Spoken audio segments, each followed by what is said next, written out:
Yes, I think that this highlights once again the issue of pretrial detention in Taiwan.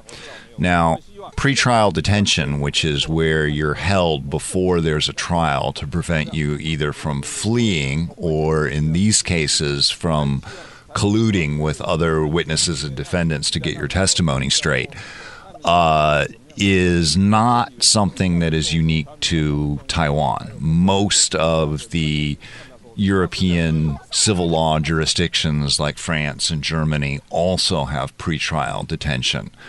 I don't know how often pretrial detention is used in those countries, but it is certainly quite common in Taiwan. So, for example, right now we have all these cases with the falsifying of petitions against DPP legislators, and there's something like 123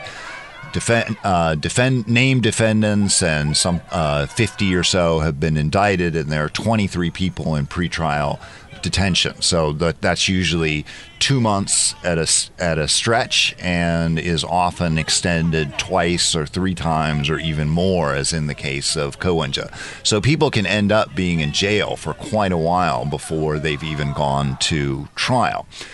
And that always raises the question of whether or not they're being pressured just simply by the fact of being in detention, which is unpleasant, and they want to get out. So do they confess in order to get out rather than confess to tell the truth? That's a very disturbing possibility. And it was particularly highlighted in this case because my understanding is that he was informed of his wife's suicide just before he entered the courtroom. So lawyers believe that when people are under enormous emotional pressure or strain like this, that they're more likely to impulsively tell the truth. So I tend to believe that when he's saying that he only confessed in order to get out of pretrial detention, I think it's more likely than not that he was really telling the truth in that highly emotional state.